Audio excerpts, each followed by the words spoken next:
Happy birthday, Mama! Napangiti si Nicole nang batiin siya ng kanyang mga anak na sina Macy at Cholo. Bihis na bihis ang mga bata para sa kanyang birthday.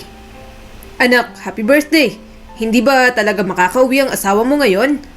Tanong sa kanya ng tatay na si Pusit. Marahan siyang umiling. Hindi po, abo tatay eh. Sa susunod na 2 buwan pa po ang baba niya. Bakit ba naman sumasakay pa ng barko? Maayos naman ang buhay ninyo. Maayos pa naman ang negosyo. Sabi pa ng kanyang ama. Tinapik ni Nicole ang likod nito. Hinahayaan ko na lang po. Last na naman po ito. Gusto niya po kasing maging seaman simula bata patay. Ayoko namang agawin ang pangarap niyang yun sa kanya. Dahil lang pamilya niya na kami at stable po ang buhay namin. Nilingon ni Nicole ang sala. Napupuno ng tawanan at daldala ng kanyang mga anak ang bahay. Simpleng handaan at kasama ang pamilya niya at ilang kaibigan. Gusto niya rin naman na intimate lamang ang lahat. Napatingin si Nicole sa orasan. Wala ang asawa niyang si Rico. Sayang at hindi man lang ito makakabati sa kanya. Nandoon ito sa gitna ng karagatan, nagtatrabaho bilang seaman. Pero nauna na naman itong bumati sa kanya nang minsan itong tumawag sa kanila. Umupo si Nicole sa sofa. Habang pinapanood niya ang kanyang mga anak na naglalaro, isang pakiramdam ng kapayapaan ang bumalot sa kanya. Para sa kanya, wala talagang papalit sa pamilya. Nicole, may tumatawag sa iyo anak. Sabi ng kanyang mama Felicia sabay abot ng cellphone sa kanya. Napangiti siya sa kanyang stepmother. Thank you po. Sinagot niyang tawag. Hello? Seryoso at hindi pamilyar ang boses sa kabilang dulo. Si Mrs. Regalado po ba to? Asawa ni Mr. Rico Regalado? Oo, ako nga. Sagot ni Nicole. Ano pong kailangan niyo sa akin? Tumatawag po ako mula sa maritime company kung saan nagtatrabaho ang asawa mong si Mr. Rico. May hatid po kaming masamang balita sa inyo. Napabuntong hininga si Nicole. Anong masamang balita? Okay lang ba si Rico? Hindi agad nakasagot ang nasa kabilang linya. Pasensya na po, Mrs. Regalado, pero kailangan po naming sabihin sa inyo ito. May nangyari pong aksidente sa barko habang nasa gitna ng trabaho at hindi po nakaligtas ang asawa ninyo. Makikipag-coordinate po kami kaagad once na naiuwi na po ang labi ni Mr. Regalado. Condolences po. Napasinghap si Nicole. Lumabo ang paningin niya habang tumutulo ang mga luha sa kanyang mga mata. Sinusubukan niyang iproseso ang masamang balita. Nabitiwan niya ang kanyang cellphone. Rico, ano pong nangyari, Mama? Tanong ng panganay niyang si Macy. Lumapit ang kanyang tatay. Nicole, anong nangyari? Anong sinabi sa'yo? Tuluyan na siyang napahagulgol. Wala na raw po si Rico. Naaksidente po ang asawa ko, tay. Iniwan na po kami ni Rico. Nang dinala ang labi ni Rico sa kanila, tuluyang tumimo sa kanyang isip ang lahat. Labis ang kanyang pagluluksa. Hindi na po babalik si Papa? Naiiyak na tanong ni Cholo sa kanya. Namuo na naman ang mga luha sa mga mata ni Nicole. Hindi na. Hindi na natin makakasama ang papa ninyo, anak. Pinunasan ni Macy ang mga luha. Sigurado pong malungkot si Papa kapag nakita niya po tayong malungkot at umiiyak. Ayos lang na umiyak ka, anak. Bulong ni Nicole. Okay lang umiyak. Okay lang na maging malungkot. Mahal natin ang papa niyo kaya masakit para sa atin na wala na siya. Sobrang miss ko na po siya, Mama. Nanginginig ang boses ni Cholo habang umiiyak. Natural na mamimiss nilang mag-iina si Rico. Ilang buwan nilang hindi nakasama ang kanyang asawa dahil nasa trabaho sa barko. Huling sampa na sana nito sa barko pero masaklap na aksidente pa ang nangyari. Miss ko na rin siya, mahinang sabi ni Nicole. Nanginginig ang sariling boses. Okay lang na umiyak mga anak, pero kahit anong mangyari, kahit wala ng papa niyo, palagi ako nandito ha. Mananatili pa ako ng matagal sa mga tabi ninyo. Nais niyang maalis ang sakit ng pagdadalamhati. Kailangan niyang maging malakas para sa mga anak niya. Sa kabila ng pagkawala ni Rico, haharapin nila ang kinabukasan bilang isa pa ring pamilya. Haharapin niya ang lahat para kay Macy at Cholo. Pero kaya niya bang panindigan ang pangakong yon? Paano niya aayusin ang buhay nilang wala si Rico kung durog na durog ang kanyang puso? na kahit matagal nang wala ang kanyang asawa, makikita niya na lamang ang kanyang sariling nagluluksa na parang kahapon lang nangyari ang lahat. Ang daming nangyayari sa bahay ni Nicole.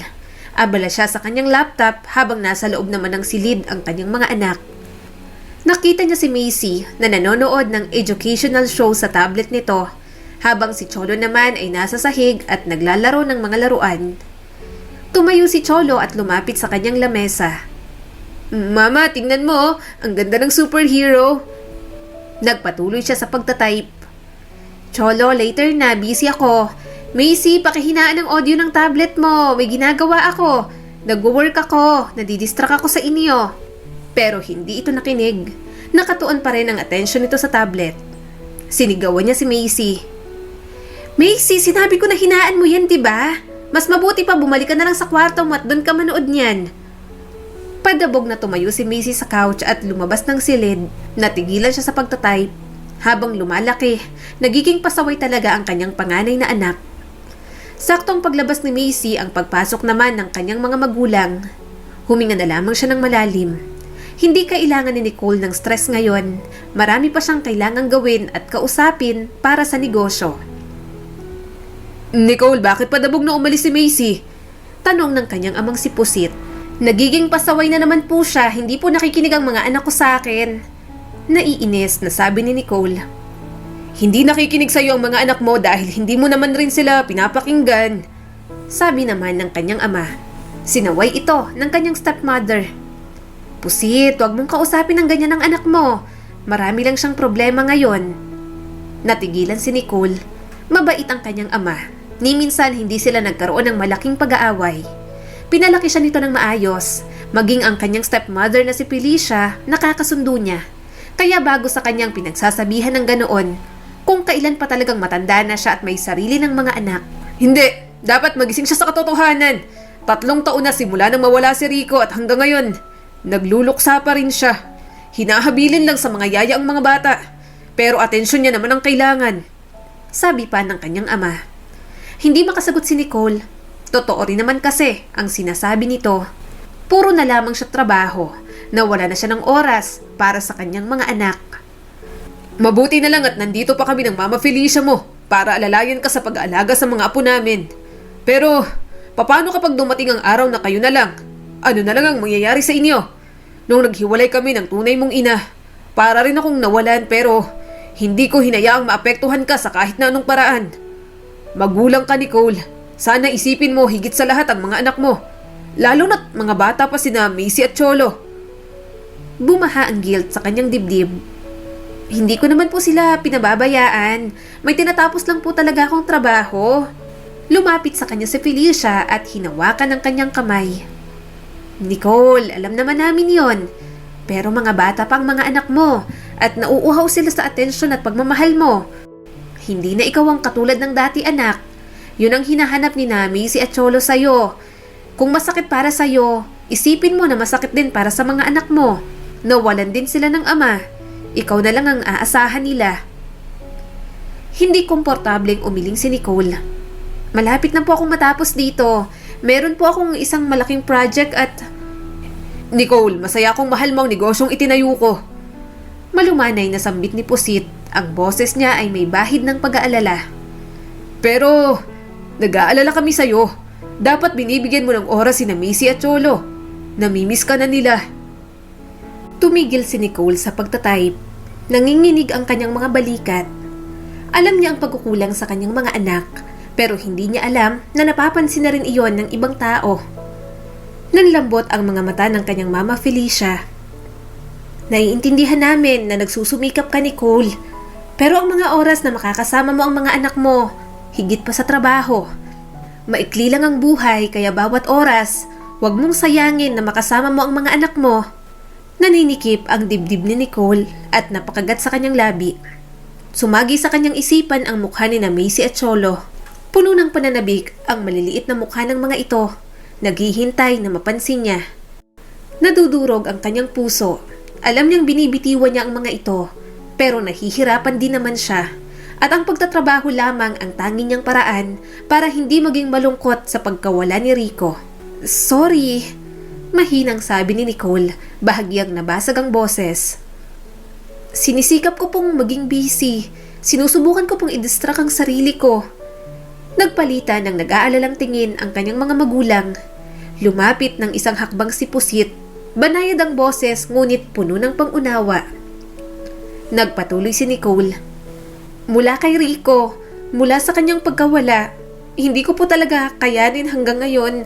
Hindi ko pa rin po talaga matanggap. Patuloy po akong nagtatrabaho dahil kung titigil po ako, maaalala ko na naman po ang asawa ko. Ayokong isipin na wala na siya at ayokong maramdaman ng sakit. Kaya't ibinabaon ko po ang sarili ko sa trabaho. Umupo ang kanyang mama Felicia sa tabi niya. Nicole, patawarin mo kami. Hindi namin namalayan. Okay lang magdalamhati. Hindi mo kailangang gawin ito ng mag-isa. Kasama mo pa kami at ang mga anak mo. Nandyan pa ang mga anak mo para sa'yo. Tumango si Pusit at hinawakan ang kamay niya. Nandito kami para sa'yo at gayon din sina Macy at Cholo. Kailangan kanila at kailangan mo rin sila. Hindi mo kailangang dalhin ang pasanin na to ng mag-isa anak. Kung nabubuhay lang si Rico ngayon, sa tingin mo, matutuwa ba siyang nagkakaganito kayo ng mga bata? Malayang tumulong ngayon ang mga luha ni Nicole. Binalot siya ng yakap ng kanyang ina. Napagtanto niya na sa pagsusumikap na maiwasan ang kanyang kalungkutan, hindi niya sinasadyang itinulak palayo ang mismong mga taong nagmamahal sa kanya. I'm sorry, sabi ni Nicole habang umiiyak. Patawarin niyo po ako. Humingi ka ng tawad sa mga anak mo. Niyakap din siya ng kanyang ama. Ang kanyang mga magulang, mga anak, ang nag-alok ng kislap ng pag-asa sa kanya. Napagtanto ni Nicole na kailangan niyang umahon ulit sa buhay. Matagal pa siyang kailangan ng mga anak niya, kaya pinapangako niya na babawi siya sa lahat ng mga pagkukulang sa mga ito. Kaya nang sumapit ang gabi, pinuntahan niya sa kwarto ang kanyang mga anak. Pumasok si Nicole at lumuhod sa tabi ng kama ni Macy. Kinusot naman ni Cholo ang mga mata. Good evening mga anak. Mahinang sabi ni Nicole, basag ang boses. Pwede ko ba kayong makausap saglit? Sinalubong ng inaantok na tingin ni Macy si Nicole. Mama, bakit po? Napalunok ng mariin si Nicole. Gusto ko lang sabihin na sorry talaga. Alam kong sinigawan kita kanina at hindi ko kayo nabibigyan ng sapat na oras. Masyado akong babad sa trabaho at alam kong hindi na yun patas para sa inyong dalawa. Bahagyang hinigpitan ni Cholo ang hawak sa kumot. Namimiss ka na po namin, Mama. Wala ka masyado pong oras para sa amin. Hindi mo po kami pinapansin palagi. Puno ng luha ang mga mata ni Nicole. Miss ko na rin kayo. Masyado akong nakatutok sa ibang bagay na nakalimutan ko kung gaano kahalaga na nandito ako nakasama ninyo. Hindi ako ang best mom para sa inyo. Alam kong nangako ako na gugugol ako ng mas maraming oras sa inyo at hindi ko tinupad ang pangakong yon. Umayos ng upo si Macy. Ayos lang po, Mama. Naging pasaway din naman po kami. Sorry po. Gusto lang po kasi naming magpapansin sa inyo. Gusto lang po namin na nandito ka po sa amin. Hinawakan ni Nicole ang kamay ni Macy at marahang pinisil iyon. Alam ko at gusto ko rin na makasama kayo. Ngayong wala na si Rico, kailangan kong maging isang ina at ama para sa inyong dalawa ni Cholo. Alam kong hindi ito magiging madali, pero pinapangako ko, gagawin ko ang lahat ng aking makakaya para mapalaki kayo ng maayos. Nanlaki at seryoso ang mga mata ni Cholo. Hindi na po kayo palaging nasa trabaho, Mama. Tumango si Nicole. Oo, kahit marami akong kailangan gawing trabaho, sisiguraduhin ko na may oras pa rin tayong magkakasama. Babalik tayo sa dati. Babasahan ko kayo ng books, maglalaro, magkukwentuhan lang tayo. Gusto kong narito ako sa tabi ninyo para sa lahat ng mga sandali ng buhay ninyo. Malaki man o maliit. Nanlambot ang mga mata ni Macy at lumapit sa kanya. Pwede po ba tayong manood ng movies tuwing gabi katulad ng dati? Napangiti si Nicole. Oo naman, gagawin natin yung mga bagay na dati nating ginagawa. Next weekend, wala na kayong pasok. Pwede tayong mag-vacation muna kasama ng mga lolo't lola ninyo. Gusto kong bumawi sa lahat ng oras na napalampas ko, mga anak. Bahagyang napangiti si Cholo. Sige po, Mama. Magkahalong ginhawa ang lungkot ang naramdaman ni Nicole. Natutuwa kong na-excite na kayo. Ipinapangako ko mula ngayon sisiguraduhin kong magkakaroon tayo ng oras na magkakasama. Gusto kong maging masayang pamilya ulit tayo. Parehong yumakap sa kanya sina Macy at Cholo. Mainit at nakakaaliw ang yakap ng mga ito. Parang unti-unting naghilom ang mga sugat sa kanyang puso. Mahal na mahal ko kayong dalawa. Bulong niya sa mga ito. Dahan-dahan siyang humiwalay sa pagkakayakap. Matulog na kayo, okay? Maaga pa tayo bukas. Good night po, Mama. Nakangiting sabi ni Macy. Lumingon si Nicole. Good night mga anak. I love you. Tahimik niyang isinara ang pinto. Nakatayo siya sa hallway saglit para pakalmahin ang sarili. Natatakot siya ngayong wala na si Rico. Pero para sa kapakanan ng kanyang mga anak, handa si Nicole na tanggapin ng buo ang kanyang bagong tungkulin. Desidido siyang balansahin ang trabaho at pamilya na maging ina at ama kina Macy at Cholo at lumikha ng kinabukasan na puno ng pagmamahal at oras na nararapat sa kanilang lahat. Sinubukan na nga ni Nicole na bumawi sa mga pagkukulang niya sa kanyang mga anak. Nagpapasalamat siya sa kanyang mama at papa na umaalalay at nagpamulat sa kanya. Nagpapaalala sa kanya na hindi siya dapat mawala ng pag-asa. Pero lahat ng tao may hangganan talaga sa mundo. Lumipas ang 1 taon, pumanaw ang kanyang mama Felicia. At buwan lang din ang binilang, ang tatay niya namang si Pusit ang sumunod. Mamimiss po namin si Lolo, malungkot na sabi ni Cholo. Hinaplos ni Nicole ang buhok nito. Ako rin anak, maraming pinagdaanan si tatay sa buhay. Pero mas okay na sa aking magpahinga na siya at masaya kong naging masaya siya kasama si Mama Felicia. Mama, nasan po ba ang tunay mong nanay? Nasan po ang isa pa naming lola? Tanong naman ni Macy sa kanya. Bumuntong hininga si Nicole. 16 years old ako nang mawala siya. Nagkaroon ng sakit dahil sa bisyo kaya maaga na ring nawala. Kapag naaalala niya ang kanyang tunay na ina, malungkot na lamang siyang napapangiti. Mahal niya ito kahit nagawa nitong abandonahin silang mag-ama. Pero hindi lang yata talaga mawawala ang sama ng loob ni Nicole. Ngayong siya na lang ang naiwan para sa kanyang mga anak, mas lalo siyang naging dedicated maging magulang para sa mga ito. Bawat journey, sinisigurado niyang kasama niya sina Macy at Cholo. Nakaupo si Nicole sa upuan. Katabi ang ibang mga magulang sa gymnasium. Nakatutok ang kanyang tingin sa entablado sa harapan. Napuno ang hangin ng bulong-bulungan ng mga pamilya, kaluskos ng programa at paminsan-minsang tawanan habang nagpapalitan ng kwento at pagbati ang mga magkakaibigan at kamag-anak. Napatingin siya kay Macy. Kinuha niya ang dalang cellphone. Kinuhanan niya ng stolen shots ang kanyang anak. Nang humarap ito, ngumiti naman ang dalaga sa kanya. Gusto mo ba ng tubig anak? Tanong niya rito. Umiling naman si Macy. Okay lang po ako mama. Alam niyang medyo kinakabahan ng dalaga. Valedictorian kasi ito, kaya ito ang magbibigay ng speech sa unahan. Minsan pa nga'y naririnig niya itong nagpa-practice sa bahay. Magandang araw po sa lahat. Umalingaw-ngaw ang boses ni Macy, malinaw at matatag. Narito po ako ngayong gabi na nakadama ng magkahalong emosyon, pagmamalaki, pasasalamat at bahagyang hindi pa nga po makapaniwala. Mahina at tumawa ang mga manonood.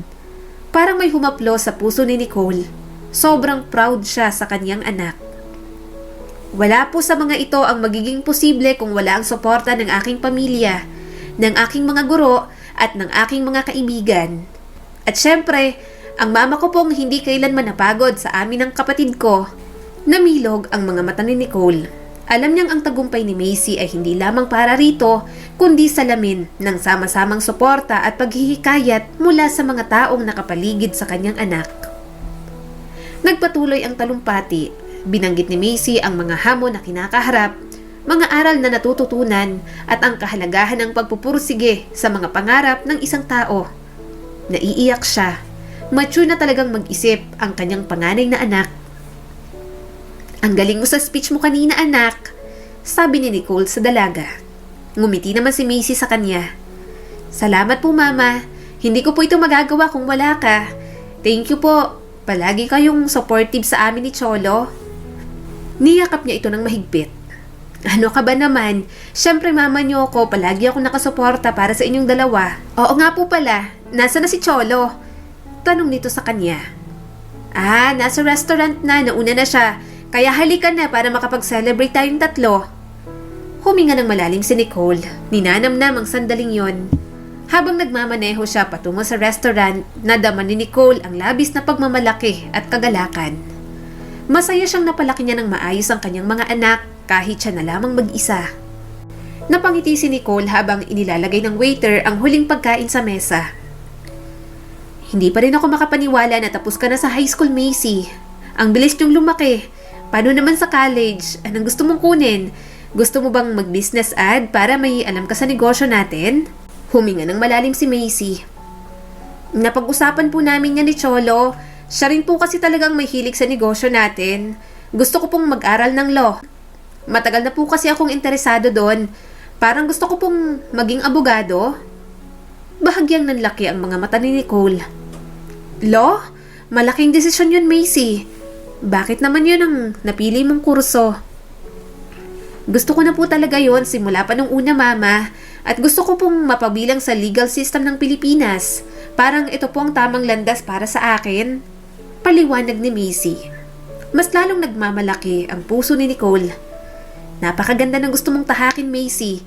Ipinagmamalaki kita palagi. Hindi lang sa ambisyon mo kundi dahil makabuluhan ang gagawin mo. Sandaling naputol ang kanilang pag-uusap dahil sa notification ng cellphone ni Cholo. Paulit-ulit iyon at sunod-sunod. Tumikhim ang kanyang bunsong anak at kinuha ang cellphone nito. Sasagutin ko lang po to, mama. Tumayo si Cholo at bahagyang lumayo sa kanila. Kumunot ang kanyang noo. Mukha pang sabik ang kanyang anak. Natawa naman si Macy kaya napatingin siya sa dalaga. Bakit ka natatawa, anak? Tanong ni Nicole. Ngumiti naman si Macy. May girlfriend na po si Cholo, mama. Nanlaki ang kanyang mga mata. Girlfriend? 15 pa lang si Cholo. Hindi siya makapaniwala. Bata pa ang kanyang anak. Wala rin itong nababanggit sa kanya. Doon niya napagtantong nagbibinata na rin talaga ang kanyang bunsong anak. Maya-maya ay bumalik na si Cholo sa lamesa. Mukhang good mood pa nga ito. Tiningnan niyang mabuti ang kanyang anak. Ngumiti si Macy. Hindi na nakapagpigil. Sinabi ko na kay mama na may girlfriend ka. Inirap ni Cholo ang mga mata, ngunit mukhang natutuwa naman. Leia ang pangalan niya. Kasang edad ko lang po. Ilang buwan pa lang po kami. Umawang ang bibig ni Nicole sa pagkamangha. Ilang buwan na at hindi mo man lang sinasabi sa akin na mama mo? Nagkibit balikat si Cholo. Hindi ko naman po akalain na big deal. Busy naman po kasi kayo pareho. Tinukso pa ni Macy ang kapatid. Malandi ka lang, inunahan mo pa ako. Ang bata mo pa, may girlfriend ka na kaagad. Siguraduhin mo lang na hindi mo pababayaan ang pag-aaral mo para hindi ka bawalan ni mama makipag-date. Namulang pisngi ni Cholo. Hindi ko naman pinababayaan. Pwede bang wag na natin pag-usapan? Celebration dapat to, bakit naging interrogation yata? Gusto ko lang po mag-enjoy ng dinner. Tumango si Nicole. Sige, tama na yung asaran. Ito'y isang celebration para kay Macy. At Cholo, ayos lang kung magka-girlfriend ka, pero kailangan nating magkaroon ng maayos na pag-uusap mamaya. Kailangan kong makilala ang girlfriend mo na yan. Nakangiti pa ring sunulyapan ni Macy ang kanyang ina. Sorry po, mama. Ang sarap lang kasing asarin nitong si Cholo. Umiling na lang siya. Hindi na kailangang humingi ng tawad. Tama ng asaran. Akala ko nag-mature na kayong dalawa pero kapag magkasama kayo parang aso at pusa pa rin. Habang lumalalim ang gabi, ang pag-uusap ay bumalik na sa mas magaan na mga paksa. Ang hapunan ay napuno ng tawanan at paminsan-minsang panunukso. Sa pagtatapos ng hapunan, halo-halong emosyon ang naramdaman ni Nicole. Sa kabila ng mga nangyari, nanatiling hindi natitinag ang ugnayan ng kanilang pamilya. Nandun pa rin siya, handang sumuporta sa kanyang mga anak. Mama, nandyan na daw sila. Malapit na raw po sina Cholo at Leia. Imporma ng kanyang anak na si Macy. Tumayo si Nicole sa tabi ng kitchen counter, naghihiwa ng mga gulay para sa hapunan. Nako, hindi pa ako tapos dito. Lumapit si Macy sa kanya at tumulong na rin. Okay lang po yan, mama. Maaga pa rin naman po. Napatingin siya kay Macy. Ako nang bahala dito, anak. Di ba nagbabasa ka pa ng mga libro mo? Mahinang tumawa si Macy. Okay lang po, break muna. Baka mabaliw na ako sa kababasa ko ng libro. Maya-maya ay nagbukas na ang pinto. Napaangat siya ng tingin. Pumasok si Cholo kasama ang girlfriend nitong si Leia. Napangiti agad si Nicole. Mukhang maayos na babae naman ang dalagita. Mama, si Leia po. Girlfriend ko. Sabi ni Cholo. Puno ng pagmamalaki ang boses, pero bakas pa rin ang hiya. Leia, ito naman si Mama. Huwag kang kabahan sa kanya. Mabait naman siya. Parang hinaplos ang puso ni Nicole nang makita ang tunay na kaligayahan ng kanyang anak.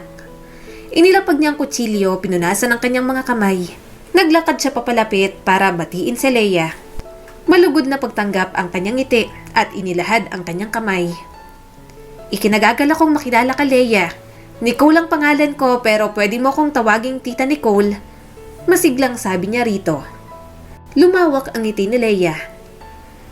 Natutuwa po akong makilala kayo, Tita Nicole. Ang dami pong kwento sa akin ni Cholo tungkol sa inyo. Lalong napangiti si Nicole. Talagang binibida pa siya ng kanyang anak. Nakita niyang senseridad sa mga mata ni Leia at ang paraan ng pagtingin ni Cholo sa dalagita. Malinaw na mahalaga para sa binatilyo na may bahid niya ang desisyon nito sa buhay. Masaya akong dumating ka, sabi ni Nicole na sumenyas patungo sa sala. Maupo muna kay sandali, malapit nang maging handa ang hapunan. Umupo si Leia at Cholo sa sofa. Pinagmasdan niyang dalawa na komportable sa isa't isa. Hinangaan ni Nicole ang pagiging maasikaso ni Cholo at ang paraan ng pagtawa ni Leia sa mga biro ng kanyang anak. Nakakapanibagong makitang masaya at malapit ang kanyang anak sa isang babaeng hindi nito kadugo. Tumikhim si Macy. Baka kapag nagkaroon po ako ng boyfriend, titigan niyo rin kami ng ganyan. Parang ang awkward naman po nun, Mama. Mahinang tumawa si Nicole. Ano ka ba? Masaya lang ako. Kaya lang kapag ganito, naiisip ko parang ang bilis ng panahon. Ngayong humahakbang na kayo sa panibagong yugto ng mga buhay ninyo, naisip ko rin na tumatanda na ako. Inakbayan siya ni Macy. Mama, kahit matanda ka na, sobrang ganda mo pa rin naman. Saka matagal pa tayong magkakasama, Mama. Maaalagaan mo pa po yung mga apo mo sa amin. Gusto rin naming laking lola ang mga anak namin. Gaya ng kung paano po kami lumaki noon kina Lola Felicia at Lolo Pusit. Napangiti siya sa sinabi ni Macy. Habang tumatagal ang gabi, nasiyahan silang lahat sa pagkain na inihanda ni Nicole. Magaan din namang kasama si Leia. Tinanong niya si Leia tungkol sa mga interes at mga plano nito sa hinaharap. Interesado siyang malaman kung ano bang nagustuhan ng anak niya rito. At namangha siya dahil katulad ni na Cholo at Macy, may pagsisikap din ito sa pag-aaral. Huminga ng malalim si Nicole. Alam mo, simula nang pumanaw ang papa ninyo at napagtanto ko na nagkukulang ako sa inyong dalawa, masinikap kong maging maayos para sa inyo. Tumango si Macy. Alam po namin yun, Mama, at ang swerte po namin sa inyo. Napangiti si Nicole sa sinabi ng kanyang anak. Salamat, pero minsan, naalala ko pa rin ang papa ninyo. Nalulungkot pa rin ako. Sana nandito siya at nasasaksihan din ang lahat ng to. Parang may bahagi sa akin ang nawawala. Parang laging may kulang. Ngumiti si Macy sa kanya. Bakit po kaya hindi niyo buksan ang puso ninyo para sa iba? Nanlaki ang mga mata niya. Ano ka ba naman? Matanda na ako. Isa pa, ayokong kalimutan si Rico. Takot ako. Takot akong mag-move on. Takot sa mga pagbabagong maaaring idulot nun sa akin at sa inyo. Masaya naman ako eh. Pinisil ni Macy ang kamay niya. Mama, hindi naman po porke nagmamahal po kayo ng iba. Kakalimutan niyo na po si Papa. Napag-usapan po namin yun ni Cholo. Gusto po namin makahanap kayo ng makakasama sa buhay. Gusto po namin maging masaya ka. Mahina na lamang siyang tumawa. Wala naman yun sa isip ni Nicole. Kontento na siya sa kaniyang mga anak. Pagkatapos ng hapunan, habang naglilinis sila ng mesa, kinausap niya ang magkasintahan. Lumapit siya kina Cholo at Leia na nag-uusap sa tabi ng kitchen counter. Natutuwa talaga ako na nakasama namin kayong dalawa ngayong gabi. Panimula niya. At Leia, importante sa akin na mabubuting tao ang nakapaligid kay Cholo. At nakikita kong ganun ka naman. Bahagyang napangiti si Leia. Salamat po, Tita Nicole. Gusto ko lang ipaalala sa inyong dalawa. Patuloy ni Nicole at matamang tumingin sa mga ito. Na habang masarap ang feeling ng may karelasyon, huwag nyo sanang hahayaang maging distraction ang relasyon para sa pag-aaral ninyo. Mahalagang mag-focus kayo sa pag-aaral para hindi maging problema in the future kung kayo pa rin ang para sa isa't isa. Tumango naman si Cholo. Naiintindihan ko po, Mama. Napag-usapan na rin naman po namin yan. Hindi po kami magpapabaya sa pag-aaral. Alam ko rin po ang limitasyon naming dalawa kaya wala po kayong dapat na ipag-alala. Tumango rin si Leia bilang pagsang-ayon. Naiintindihan po naming dalawa, Tita Nicole. Pareho po kaming nakatuon sa aming pag-aaral at sisiguraduhin po naming hindi po namin na hahayaang makagambala ang aming relasyon sa mga gusto rin po namin sa buhay. Nakaramdam ng ginhawa si Nicole. Nakikita niya ang maturity sa mga sagot ng mga ito. Kahit teenager pa lang, mukhang alam na ng dalawa ang pinasok na relasyon. Natutuwa akong marinig yan mula sa inyong dalawa. Nakangiting sabi ni Nicole. Gusto ko lang ang best para sa inyo. At tandaan mo, Leia, palagi kang welcome dito. Mas lumawak ang ngiti ni Leia. Thank you po, Tita Nicole. Pinahahalagahan ko po ang pagtanggap niyo sa akin bilang girlfriend po ni Cholo.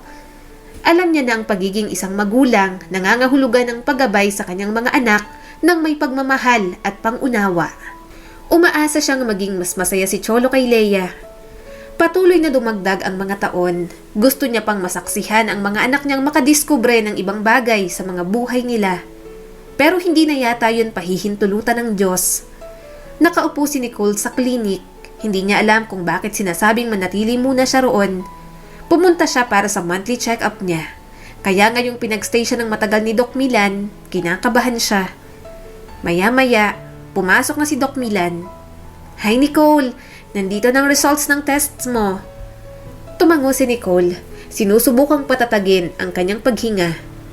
Maayos bang lahat? Wala naman po akong malalang sakit, no? Bahagyang napawi ang ngiti ni Dr. Milan.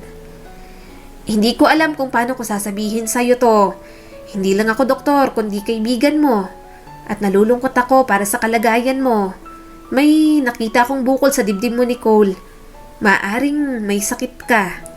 Ang mga salita ay tumama kay Nicole na parang kulog. Saglit na nanlabo ang kanyang paningin. Hindi siya makapaniwala. Mabilis siyang kumurap. Sinusubukang iproseso kung ano ang narinig niya. Nanginginig ang kanyang mga labi. May bukol ako sa dibdib. Ibig sabihin, pwedeng maging malala ito? Marahang tumango si Doc Milan. Oo, pero mukhang nasa unang stage pa lang naman. So, ire-refer kita sa ibang doktor na nag-specialize sa sakit mo. Maraming option para gamutin ang sakit mo. Tutulungan kita ha, may pag-asa pa. Kaya huwag kang susuko. Gulong-gulo ang isip ni Nicole. Sumagi sa kanyang isipan ang tungkol sa kanyang mga anak na sina Macy at Cholo. Siguradong mag-aalala ang mga ito sa kanya. Napalunok si Nicole. Oo, tulungan mo ako, please. Hindi ba at kahit gamutin ang sakit ko, may chance pa rin na bumalik lang ulit kung nasa cells ko na rin yon? Hindi pa ako pwedeng mawala. Kailangan pa ako ng mga anak ko. Hinawakan ni Doc Milan ang kanyang kamay. Bahagyang gumaan ang kanyang kalooban. May treatment pero kinakabahan pa rin siya. May iba rin kasing hindi nakakasurvive sa sakit na mayroon siya. At kung makakasurvive man, bumabalik pa rin ang sakit. Tumulo ang mga luha ni Nicole. Ayokong iwan ang mga anak ko. Hindi ko pa kaya na iwan sila. Tumango ang doktor. Naiintindihan kong natatakot ka, Nicole. Pero gusto kong malaman mo na may pag-asa, lalo na kung na-detect naman ng maaga. Marami pa rin nakakasurvive at magiging isa ka roon. Paglabas niya ng klinik, mabigat ang mga hakbang ni Nicole. Natatakot siya pero lalaban siya sa buhay. Kailangan niya pa ng maraming oras para sa kanyang mga anak, kaya hindi siya susuko. Pero papaano siya lalaban kung ang dapat na lakas niya, nasa mahinang parte ng buhay ang mga ito? Binuksan ni Nicole ang pinto ng kwarto ni Macy. Gusto niyang makausap ang panganay na anak tungkol sa kanyang sakit, pero nagbago ang isip niya nang makita ang dalaga. Nakaupo si Macy sa kama nito, halatang bigong-bigo. Nanginginig ang mga balikat nito dahil sa patuloy na pag-iyak. Nagkalat ang mga libro at papel nito. Mga ginamit para sa pagre-review nito sa board exam para sa course na tinapos nito. Lumapit agad siya sa kanyang anak. Macy, anong nangyari? Anong problema? Tumingala si Macy at punong-puno ng luha ang mukha nito. Hindi po ako nakapasa sa board exam, Mama. Napabuntong hininga si Nicole. Alam niyang mahalaga ang board exam para kay Macy. Nakita niyo kung paano maghirap mag-aral at pinaghandaan ng dalaga ang board exam na yon. Umupo siya sa tabi nito. Ipinulupot niya ang kanyang braso para hiyakapin ito ng mahigpit. Hinaplos niya rin ang likod ni Macy. I'm sorry, anak. Alam ko kung gaano mo pinaghirapan ito. Bawi ka na lang sa susunod. Lalong lumakas ang hikbi ni Macy. Akala ko po kaya ko na to. Nag-aral naman po ako ng mabuti. Pero ngayon hindi ko po alam kung kaya ko pang magpatuloy. Kung hindi pa po ako makakapasa sa board exam ng CPA, paano pa po ako magpapatuloy sa law school? Nadurog ang puso ni Nicole sa sinabi ni Macy. Nararamdaman niyang paghihirap ng kanyang anak, ang mga pagdududa nito. Hinaplos ni Nicole ang buhok ng dalaga. Macy, marami pang chance na sumubok ulit. Nag-review ka ng husto at napakatalino mo. Naniniwala ako sa kakayahan mo. Subok lang ng subok, mag-take ka ulit. Palagi kaming nandito ng kapatid mo. Hindi ibig sabihin na hindi mo kaya, dapat mong isuko ang mga pangarap mo. Isang beses lang na nabigo, kaya hindi ka dapat sumuko. Ang mga hikbi ni Macy ay nagsimulang tumahimik. Pero, paano po kung hindi talaga ako magaling? Kung hindi po talaga para sa akin ang gusto ko? Marahang hinaplos ni Nicole ang mukha nito. Macy, lahat ay nahaharap sa mga kabiguan. Bahagi ng lahat ng pinagdaraanan natin sa buhay ang lahat ng yon. Matuto ka sa pagkakamali mo, pero gamitin mo para bumangon at mag-grow ulit. Napakarami mong kayang gawin at naniniwala ako sa'yo. Palagi kang determinado at matatag. Hindi nito mababago yon. Napatingin si Macy sa ina. Sorry po, Mama. Umiling si Nicole at pinunasan ang mga luha ng kanyang anak. Hindi mo binigo ang sino man. Hindi naaayon sa plano ang lahat, pero hindi ibig sabihin na hindi ka na nagtagumpay sa buhay. Hinayaan ka ng Diyos makaramdam ng pagkabigo, pero dahil mas gusto niyang maging mas malakas ka. Habang nagsasalita siya ay naramdaman ni Nicole ang pagdagsa ng kanyang sariling emosyon. Gusto niya ring sabihin ang mga problema niya sa kanyang sakit. Ngunit habang nakatingin siya kay Macy, alam niyang kailangan niyang maging matatag para sa kanyang anak. Hindi yun ang oras upang idagdag ang kanyang sariling mga alalahanin. Kailangan ni Macy ang kanyang suporta, ang kanyang lakas, at ang kanyang hindi natitinag na paniniwala sa kaya nitong gawin. Huminga ng malalim si Macy. Salamat po, Mama. Hindi ko po alam kung anong gagawin ko kung wala ka po sa tabi namin. Pinunasan ni Nicole ang mga luhang pumatak sa pisngi ni Macy. Hindi mo kailangang magpasalamat. Lagi akong nandito para sa'yo. Hindi natin susukuan ang pangarap mo. Napapikit si Nicole nang muli siyang yakapin ni Macy. Kailangan niya muna sigurong harapin ng mag-isa ang kanyang sakit. Sa kanya na lamang sasabihin kapag wala ng problema ang kanyang mga anak. Malaki rin naman ang pag-asa niyang gagaling siya. Magtitiwala siya sa kayang gawin ng mga doktor at kayang gawin ng may kapal sa kanyang buhay. Nilakad ni Nicole ang kahabaan ng kanyang opisina. Mukha lang siyang kalmado pero marami na siyang problemang iniisip. Nag-aalala siya sa kanyang anak na si Cholo. Hindi pa rin ito umuuwi simula kahapon. Joanne, nakita mo na ba si Cholo ngayon? Hindi siya umuwi kagabi, hindi ko rin siya makontak. Saad niya sa kanyang secretary. Umiling si Joanne. Hindi po pumasok si Cholo sa trabaho ngayon. Hindi rin po alam ng secretary niya kung saan po siya, madam. Bumaha ang kaba sa dibdib ni Nicole. Inilabas niya ang kanyang cellphone at pinindot muli ang numero ni Cholo. Pero hindi pa rin talaga ito sumasagot. Napabuntong hininga si Nicole. Hindi talaga siya sumasagot. Hindi ko alam kung nasaan siya. Hindi niya gawain to. Lagi siyang dedicated sa kanyang trabaho. Hindi rin siya umuwi kagabi. Tumango si Joanne. Sasabihin ko po sa sekretary niyang tawagan po ulit si Sir Cholo. Tumango si Nicole. Yes please, pasabi na lang sa akin kapag sumagot siya. Naging abala na lamang si Nicole sa kanyang trabaho. Ayaw niyang maraming maiwan kapag umalis siya. Lalo na't ihahabilin niya pa sa kanyang pinsan ang lahat. Tinignan niyang mabuti ang kanyang pinsan. Laura, kailangan ko ng tulong mo. Alam kong kaya ni Cholo ang negosyo pero gusto ko pa rin na may aalalay sa kanya. Napag-isipan ko na at kailangan ko talagang pamahalaan mo ang negosyo para sa akin habang wala ako. Tumingala si Laura. Baka sa mukha nito ang pagkalito at pag-aalala. Pamamahalaan ng negosyo mo?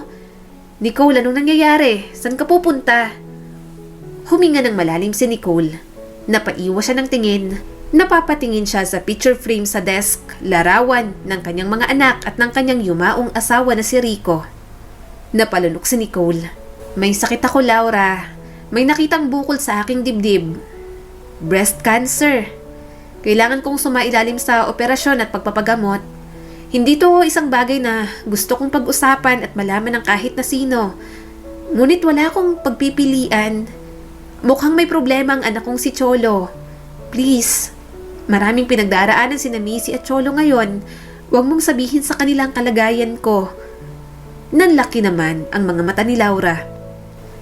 Nicole, wala akong ideya. Bakit hindi mo sabihin sa mga anak mo? Ano ka ba naman? Hindi ako makapaniwala dito. Hanggang kailan ka mawawala? Umiling si Nicole. Pinipigilan ang mga luha. Bumagsak sa board exam si Missy kaya abala sa pagre-review ngayon para makapag-take ulit. At si Cholo, sa tingin ko may problema din siya. Ayokong mas dagdagan ng bigat na nararamdaman nila. Sa makalawa na ako aalis. Kaya kailangan ko ng isang taong mapagkakatiwalaan ko. At ikaw lang yun, Laura. Dahan-dahang tumango si Laura. Siyempre, tutulong ako. Gagawin ko ang anumang kailangan mo.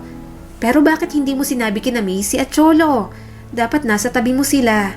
Hindi biro ang sakit mo. Kahit sabihin natin magpapagamot ka at malaki ang posibilidad na gagaling ka, hindi mo rin yan maitatago habang buhay sa mga anak mo. Bumaha ang lungkot sa mukha ni Nicole. Sasabihin ko naman pero hindi muna ngayon. Ngayong may mga kinakaharap sila sa sarili nilang mga buhay, ayokong mag-alala sila. Ayokong madistract sila o maging malungkot dahil dito. Kailangan ko silang mag-focus sa buhay nila. Hindi ko maatim na dagdagan ng kanilang mga pasanin. Nanay ako, Laura. Kahit masakit sa akin, kung ano makakabuti muna sa kanila, kahit kalimutan ng sarili ko, gagawin ko na. Lumambot ang ekspresyon sa mukha ni Laura. Naiintindihan ko, Nicole. Pero mahirap mag-isa. Pamilya tayo, pamilya mo ang mga anak mo. Mas lalo lang mag-aalala ang mga anak mo sa'yo. Napabuntong hininga si Nicole. Alam ko, pero itong aking pinili para protektahan sila sa mas masakit na malalaman nila. Gusto kong ayusin nila ang kanilang problema nang hindi iniisip ang problema ko. Sasabihin ko sa kanila kapag handa na ako. Kapag medyo nagiging okay na sa akin ang medications, saka hindi naman ako mag-isa. Sasamahan ako ni Doc Milan, kaibigan ko siya. Lumapit si Laura sa mesa. Napakalakas mo, Nicole, pero hindi mo kailangang maging malakas mag-isa. Kami ang mamamahala sa negosyo at tutulungan kita sa lahat. Ipinapangako kong sisiguraduhin namin na okay din si Missy at Cholo. Pero sana, sinabi mo pa rin. Alam niyang tama muna ang kanyang ginawa. Baka madistract si Missy sa pag-aaral at hindi na naman pumasa sa board exam. At kay Cholo, mukhang tama rin na hindi niya dapat sinabi rito ang tungkol sa kanyang kalagayan. Cholo? Kumunot ang kanyang noo nang makita si Cholo sa sala. Nakahandusay sa sofa si Cholo at mukhang lasing. Nagkalat ang mga walang lamang bote sa paligid nito. Amoy niya rin ang alak sa paligid. Gising na ang binata, pero namumugto ang mga mata at walang tigil ang pagtulo ng mga luha. Cholo! Bulalas niya, may halong galit at pag-aalalang boses. Ano bang ginagawa mo? Alam mo bang nag-aalala kami sa'yo rito? Hindi ka namin makontak simula kagabi. At ngayon, uuwi kang lasing na lasing at umiinom na naman dito? Umungol si Cholo. Nahihirapan itong umupo. Mabagal pang mga galaw nito at parang hindi niya pa nga matinong makakausap.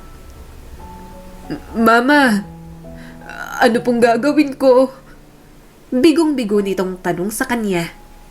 Tumabi agad siya sa kanyang anak. Anong nangyari? Bakit hindi ka umuwi? Bakit hindi ka pumasok sa trabaho? At bakit lasing ka? Hindi makatingin ng diretso sa kanya si Cholo dahil sa sobrang kalasingan. Si Leia, Mama, niloko niya po ako. Buntis po siya pero sa ibang lalaki. Bumaha ang gulat sa mukha ni Nicole. Hindi siya makapaniwala. Ang tagal ng relasyon ng mga ito. Tinitigan niyang anak. Kitang-kita ang sakit sa mga mata nito. Ano? Sigurado ka ba? Hindi pa rin niya makapaniwalang tanong. Tumango si Cholo, nangingilid ang luha sa mga mata. Nalaman ko po kahapon. Ayaw niyang sabihin sa akin pero may nakita kong message sa cellphone niya. May relasyon pala sila ng katrabaho niya.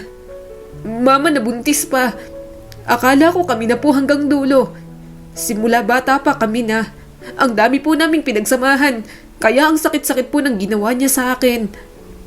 Hinila ni Nicole sa isang mahigpit na yakap si Cholo. Tumulo na rin ang kanyang mga luha. Halos hindi niya maintindihan ang bigat ng sitwasyon. Saksi siya kung gaano kamahal ni Cholo si Leia. Alam kong masakit pero kailangan mong huminahon at kausapin ako ng maayos. Magpahinga ka muna. Tama ng paglalasing, hindi masasagot ng alak ang problema mo. Mahinang tumango si Cholo. Nakapatong ang ulo nito sa balikat niya. Marahang hinaplos ni Nicole ang buhok ng binata. Nakaramdam siya ng matinding pag-iingat at kalungkutan. Mas masakit makitang nahihirapan at nasasaktan ang kanyang mga anak kaysa nang malaman niyang may sakit siya. Nandito ako para sa'yo. Makakahanap ka pa ng babaeng magmamahal sa'yo.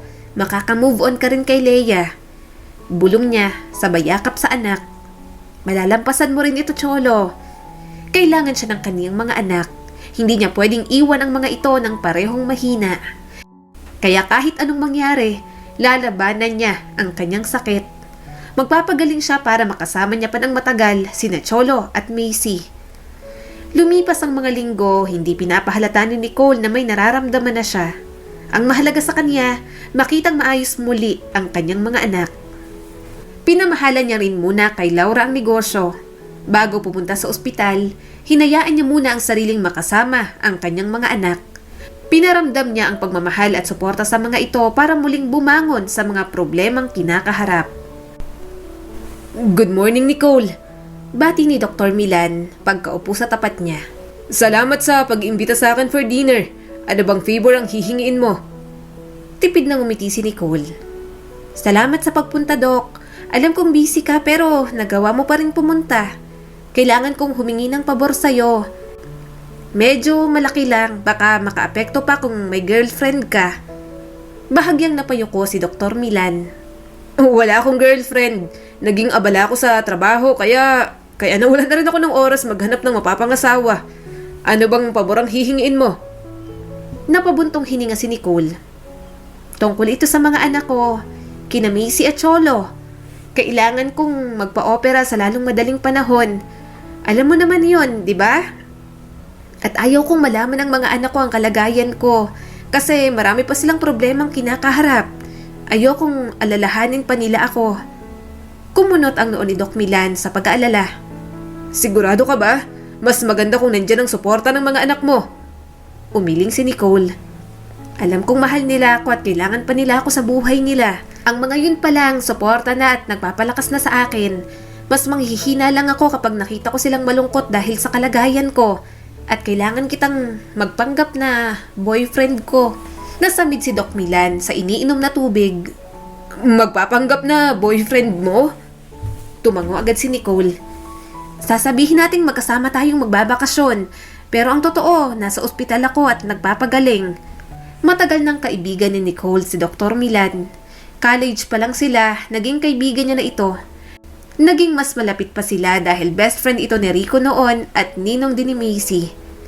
Namula ang mukha ni Nicole sa magkahalong kahihiyan at pagkabalisa. Alam kong awkward ang kahilingan ko pero mahalaga kasi ito sa akin. Ikaw lang ang taong pinagkakatiwalaan ko para magawa ito. Ikaw lang din naman ang lalaking malapit sa akin kaya hindi na sila magdududa roon. Natahimik si Dr. Milan saglit. Para bang malalim ang iniisip nito. Sa wakas, tumingin ito sa kanya. Seryoso ulit at halatang may kaba sa mukha ng lalaki. Nicole, sige, tutulungan kita pero kailangan kong maging tapat sa'yo. Hindi ko gagawin to dahil magkaibigan lang tayo. Mahinang sabi ng doktor sa kanya. Bumilis ang tibok ng puso ni Nicole. Anong ibig mong sabihin? Huminga ng malalim si Dr. Milan. Matagal na ako may nararamdaman para sa'yo. Simula college actually. Bago mo pa nakilala si Rico. may nararamdaman na ako para sa'yo. Hindi ko sinabi dahil ayokong masira ang pagkakaibigan natin o maging awkward ang mga bagay-bagay sa pagitan nating tatlo ni Cole. Nanlaki ang mga mata niya sa gulat. Palagi niyang nakikita si Doc Milan bilang isang kaibigan. Kailanman, hindi niya naisip na may nararamdaman ito para sa kanya. Namungay ang mga mata ng doktor. Kaya hindi ako nag-aasawa ay dahil yun sa'yo. Nang mawala si Rico, hindi ako masaya pero parang ang sama ko nang maisip kong magkakaroon na ako ng pagkakataon sa'yo. At nang makita kitang nasasaktan nang mawala si Rico, sumuko na lang talaga ako. Hindi ko sinasabi to para gawing komplikado ang mga bagay para sa'yo. Gusto ko lang malaman mo na totoo ang nararamdaman ko. Nasasamahan kita sa pagpapagaling mo dahil mahal kita, Nicole. Nanginig ang mga kamay niya. Sobrang tagal na, matatanda na rin sila. Bakit hindi niya man lang nahalatang mahal siya ni Doc Milan? Nagpatuloy ang lalaki. At kung pagpapanggap na kasintahan ang makakatulong sa'yo, gagawin ko. Pero gusto ko ring malaman mong hindi ito pabor lang. Papayag ako dahil gusto ko. At kapag naging maayos ng lahat, sana sa pagkakataong yon mabigyan mo ko ng chance na mahalin ka ng hindi napatago. Hindi niya talaga inaasahan ang pag-amin nito. Papaano kung hindi na ako gumaling? Papaano kung bumalik ang sakit ko? Alam ko ang mangyayari sa katawan ko kapag tinanggap ko ng treatment. Hindi na ako magiging katulad ng dati. Matamang tumingin sa kanya si Dr. Milan. Hindi naman katawan mo ang habol ko sa'yo. Kung may hahabulin man ako sa'yo, yun na yung pagmamahal mo. Wala nang iba, Nicole. Umiwas siya ng tingin. Hindi ko alam na ganito ang nararamdaman mo. Nagulat ako. Tumango si Dr. Milan. Naiintindihan ko kung nabigla ka. Hindi ko lang nais na itago pa to sa'yo. Ang hirap na. Akala ko matatago ko pa sa'yo to hanggang huling hininga ko.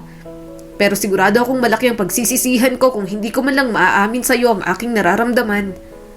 Pinahahalagahan ni Nicole ang katapatan ni Dr. Milan at naaantig siya sa pagpayag nitong tumulong. Magkahalong ginhawa at pagkalito ang naramdaman niya. Nagpapasalamat siya sa suporta ng doktor kahit na nagulat siya dahil sa pag-amin nito. Yun na nga ang pinalabas nilang dalawa kina Macy at Cholo. Gayunpaman, alam nilang pareho ni Dr. Milan na may something naman talaga sa pagitan nila, na hindi na nito kailangang magpanggap dahil mahal naman talaga siya ng lalaki. Kaya ginugol niya ang oras para sa pananatili sa ospital. Dumaan siya sa medications, operations at monitoring. At katulad ng mga kilala niya, katulad ng ibang survivor, unti-unti ring naglagas ang kanyang mga buhok. Gusto mo pa rin ba ako? Ang pangit ko na kaya?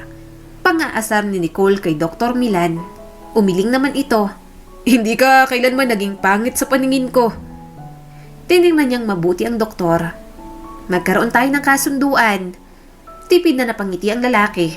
Ano namang kasunduan? Kapag nalagpasan ko ang sakit ko at binigyan pa ako ng Diyos ng, let's say, 2 years, pakakasalan agad kita. Namungay ang mga mata nito sa kanya. Ginagawa ng mga doktor ang lahat para sa'yo. Kaya mas pag-iigihan ko na lang ang paghiling sa may kapal na bigyan ka ng maraming taon para mabuhay. Para makasama mo ang mga anak mo. At para maranasan ko kung paano ang maging asawa mo. Napangiti si Nicole. Hindi naman mahirap mahalin si Dr. Milan. Sa oras ng paglaban niya sa sakit, hindi siya nito iniwan. At mas lalong naging matapang ito sa pagpapakita ng nararamdaman para sa kanya. Ang ganda mo naman at ang bait-bait pa. Single ka ba? Tanong ni Nicole sa kanyang nurse na si Hailey. Tumawa naman ang dalaga. Yes po, hindi pa rin po ako nagkakaroon ng boyfriend. Sobrang busy ko lang po sa work. Alam mo, may anak ako, si Cholo. Kapag gumaling ako, irereto kita. Gwapo yun. Single din yun. Bugaw niya pa sa kanyang bunso. Pinakita niya sa nurse ang picture ni Cholo. Napangiti siya nang sabihin nga nitong gwapo ang kanyang anak. Gusto niyang may makilalang bagong babae ang anak niya para makamove on na ito sa dating relasyon kay Leia. Pero lahat ng plano niya habang nagpapagaling siya. Nawala na lahat nang nagising siya isang araw. Nasa tabi ng kama niya sina Cholo at Macy. Anong ginagawa niyo rito? Gulat niyang tanong sa mga ito. Malakas na umiyak si Macy at niyakap siya ng mahigpit. Bakit hindi mo sinabi sa amin, Mama? Bakit mo itinago sa amin? Umawang ang kanyang bibig. Hindi pa rin siya makapaniwala. Kausap niya lang sa chat kagabi ang kanyang anak. Ngayon ang examination day mo ah. Anong ginagawa mo rito, Macy? Natataranta niyang tanong. Umiling si Macy. Hindi po ako tumuloy, Mama. Hindi ko po kaya tumuloy pagkatapos ko pong malaman ng tungkol dito. Bakit tinago niyo po sa amin? Mama, gusto po naming samahan kayo. Napatingin siya kay Cholo. Namumula ang mga mata nito. Tumabi ito sa kanya at marahan siyang niyakap. Hinalikan din ng binata ang kanyang noo. Doon na tumulo ang kanyang mga luha. Yon ang ayaw niyang mangyari. Parang titigil din ang mundo ng mga ito kapag sobrang nag-aalala sa kanya. Ayaw niyang mangyari iyon sa kanyang mga anak. Nanginginig ang kanyang mga labi. Ayokong mag-alala kayo. Marami kayong problema. Nagpapagaling naman ako eh. Kaya ko to. Dapat nag-exam ka anak. At ikaw, Cholo. Hayaan mo na lang ako rito. Hayaan mo muna ang sarili mong mag-heal sa nangyari sa inyo ni Leia. Kaya ko to mga anak. Mas humigpit ang yakap ni Cholo. Alam po namin kaya nyo, Mama. Pero sana sinabi nyo po sa amin. Kaya po namin ang mga problema namin. Pero ang mawala ka po agad sa amin, yun po ang hindi namin kakayanin. Tuluyan na siyang napahikbi. Nandun ang kanyang mga anak para samahan siya. Iniwan ni Macy ang pangarapan samantala para makasama siya. Si Cholo naman pinipilit maging malakas para sa kanya. Mahal na mahal siya ni na Macy at Cholo, pero ayaw niyang kalimutan ng mga ito, ang kanilang mga sarili. Ikaw ang nagsabi sa kanila? Tanong ni Nicole kay Dr. Milan. Marahan itong hinawakan ng kanyang kamay. Sorry, hindi ko na lang talaga matitiis na hindi sabihin sa kanila. Isa pa, kahit iwasan mo, mag-aalala pa rin sila sa'yo. At sa araw-araw na naghihina ka, mas lalo akong natatakot. Kaya hanggang kaya ko, gusto kong mapalibutan ka ng mga taong nagmamahal sa'yo. Tumulo na ang mga luha niya. Siguro, mali nga siya. Dapat siguro masinulit niya ang mga oras kasama ang kanyang mga anak. Hindi niya rin naman sigurado kung gagaling siya at kung ilang taon pa ang kanyang itatagal. Sa awa ng Diyos, unti-unti siyang nakarecover. Pwede na siyang umuwi pero for monitoring pa rin dahil maaaring bumalik ang kanyang sakit. Si Cholo na rin ang namahala sa negosyo at hindi na siya pinagtrabaho. Tumagal pa siya ng maraming taon, nilalabanan niya at nakasurvive siya. Bumabalik ang sakit pero hindi siya sumusuko at ang kanyang pamilya. Katulad ng pangako niya kay Dr. Milan, pinakasalan niya nga ito.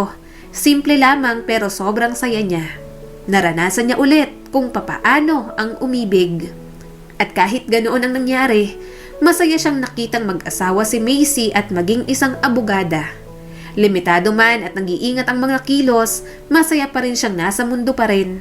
Nasasaksihan ang tagumpay ng kanyang mga anak. Mama, may ipapakilala po ako sa inyo. Saan ni Cholo sa kanya isang gabi? Napasinghap si Nicole nang makita ang dati niyang nurse. Hailey? Kumusta po? Pinikot ko na po yung nireto niyo sa akin. Kwelang sabi nito sa kanya. Mahina siyang tumawa at niyakap si Hailey. Hindi siya makapaniwala na ito ang bagong girlfriend ng kanyang anak. Hindi rin nagtagal, nagdesisyon na rin ang mga ito na magpakasal. 2 buwan matapos maikasal si Cholo, unti-unti na ring bumigay ang katawan ni Nicole. Gayunpaman, masaya pa rin siyang nakitang nasa maayos na kalagayan ang kanyang mga mahal sa buhay. At kahit papaano, nagpapasalamat pa rin siya sa may kapal. Maraming sobra pa rin na mga taon ang ibinigay sa kanya para mabuhay pa at maranasan ang mga hindi niya pa nararanasan. Ang kwentong ito ay nagpapaalala sa atin na hindi destinasyon ang buhay kundi isang kapalaran. Pero sa destinasyon, marami tayong desisyong malalagay sa ating mga kamay at mga alaalang magagawa kasama ang mga taong mahal natin sa buhay. Muli, ito po si Skylar Guro at sana may bago na naman kayong natutunan sa kwento natin ngayon. Maraming salamat po.